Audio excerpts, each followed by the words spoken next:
They had to get creative, but the Franklin County Sheriff says it paid off with a drug bust, including heroin, here inside the Franklin County Regional Jail.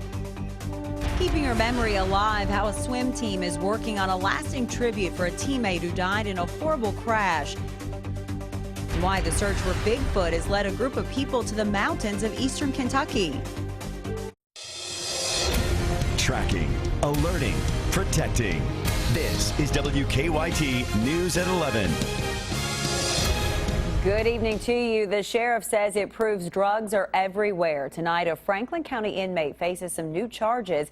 Investigators say he managed to get heroin and Suboxone into the Franklin County Regional Jail. The grand jury indicted him today, and tonight the Franklin County Sheriff talked to us about how investigators found the drugs. Garrett Weimer has our top story at 11. If you think a jail may be an unusual place for an undercover drug deal, you'd be right. First time I'm aware of us ever doing anything like that in the history of the sheriff's office or the jail. Sheriff Melton says it took a little creativity, a lot of cooperation, and even then it wasn't easy to pull off. But investigators were able to bust an inmate accused of selling drugs in exchange for commissary items.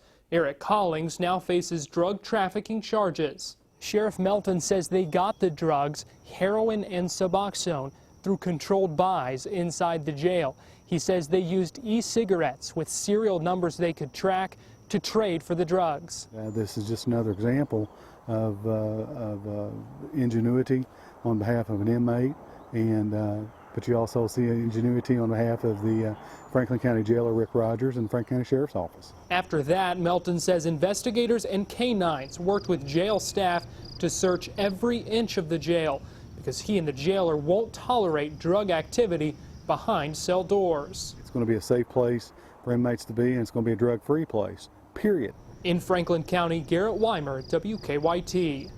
Investigators say they aren't sure how inmates got the drugs inside the jail in the first place. Collings has been transferred to the Woodford County Detention Center.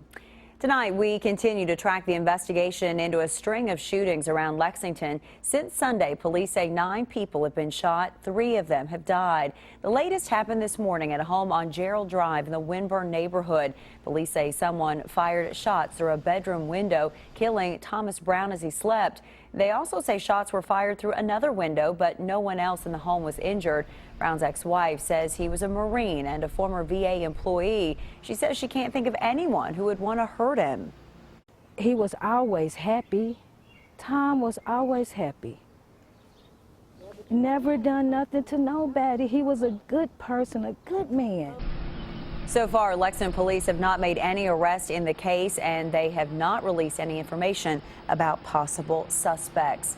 Lexington police haven't made any arrests in the other deadly shootings either. Investigators say Ronnie Graves died after being shot in a car on Charles Avenue Sunday night.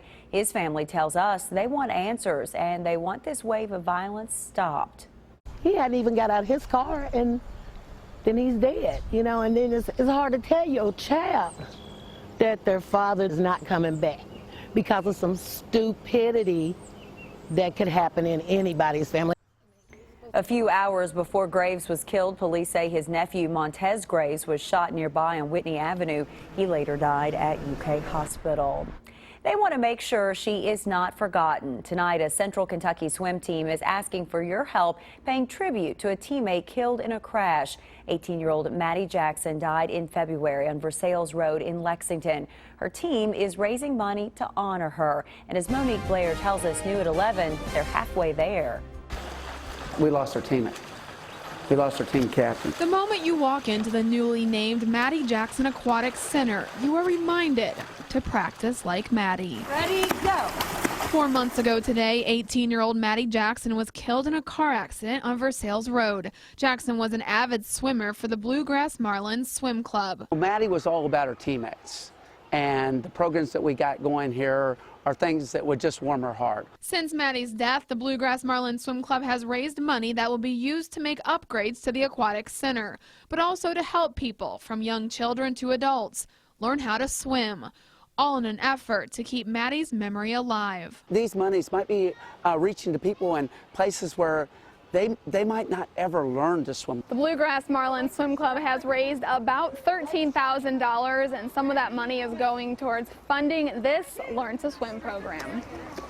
Also part of the club's tribute to Maddie, you can find a handwritten list of her goals hanging on the wall. She was always thinking about how she was representing her teammates, her family, and the example she was setting for others. And that was important to her. And we want to carry on that legacy and see if we can touch as many people in the way that she touched us. And when each and every person walks out of the aquatic center, they are reminded to live like Maddie. Maddie was a selfless person. In Lexington, Monique Blair, WKYT. The swim club will hold an event called Splash and Dash on September 12th to continue to raise money. Every dollar up to $25,000 raised will be matched by a private donor. New tonight, former House Speaker Dennis Hastert made his first court appearance since being indicted in a federal hush money case. He pled not guilty to the charges against him. He also surrendered his passport while in court this afternoon.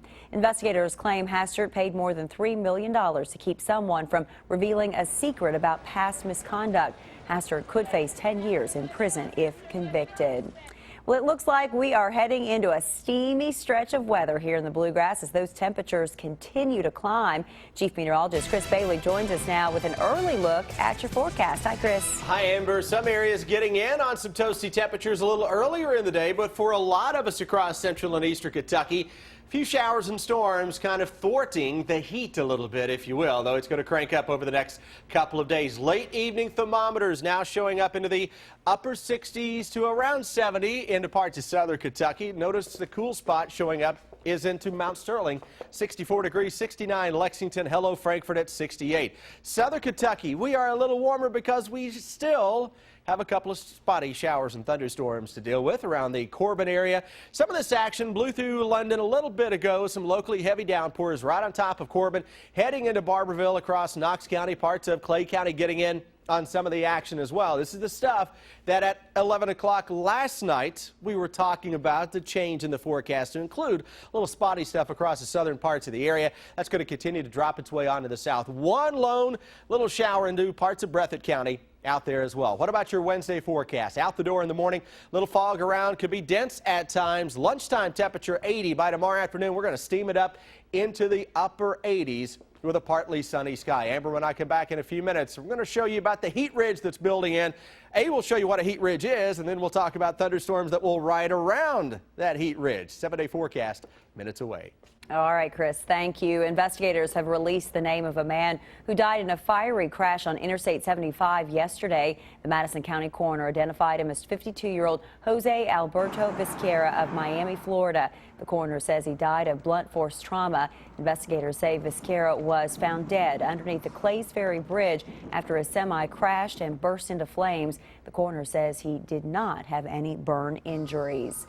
It looks like the University of Kentucky will be adding more privately funded student housing to campus. Our news partners at the Herald Leader report UK trustees are expected to approve the $74 million University Flats project. It will include apartments and studios designed for upperclassmen and graduate students along University Drive. Campus housing company EDR will fund and build the project. It is the 5th phase of privately funded student housing on campus. A gay Floyd County High School basketball player who claimed he was outed during a game was honored today. Dalton Maldonado was recognized at Boston's Gay Pride event after he gave a speech. He played basketball for Betsy Lane High School. His story made national headlines after he claimed players from Lexington's Bryan Station High School harassed him during a game and later chased him. Bryan Station High School questioned his claims, saying a story that appeared in a national blog had inaccuracies. Tonight, wildlife officials believe they have found the bear that attacked a teenager in the Great Smoky Mountains National Park. Park leaders say the bear has been put down and they've sent off DNA samples for testing. They say they found the bear this morning at the campsite where the 16-year-old was attacked. Investigators say the bear pulled the teenager from a hammock. He was taken to a hospital to be treated. Well, could the creature Bigfoot roam the mountains of eastern Kentucky? Some so-called Bigfoot hunters think it's possible. The Searching for Bigfoot team recently followed clues that led them to Arkansas, but that trail went cold. So they'll be spending time in Bell and Harlan counties this week because there's history of Bigfoot sightings in that area. Anywhere from 2,500 to 5,000 in North America alone.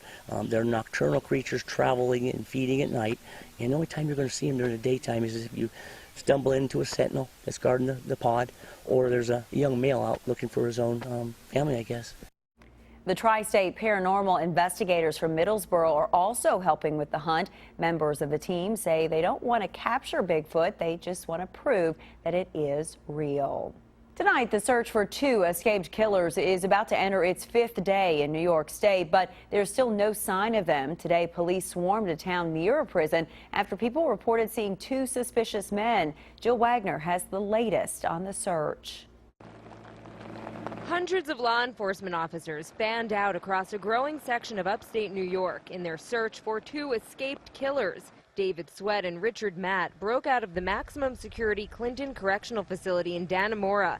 But on Tuesday, the search shifted about 30 miles southeast to Willsboro. Motorists observed 2 men walking down a very rural road in the middle of farmland. And when the car approached them, they took off into the field. Willsboro officials warned residents via Twitter to lock their homes and cars and avoid walking around town. A prison employee named Joyce Mitchell was questioned about the escape, but has not been named as a suspect. Most Dannemora residents first heard about the prison break on the news Saturday morning, but one local family got a personal visit from the police. I'm waiting in anticipation to see what happens.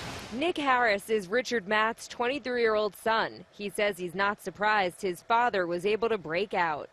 He's just very intelligent from the people I knew that have talked to me about my father, because I don't really know him directly.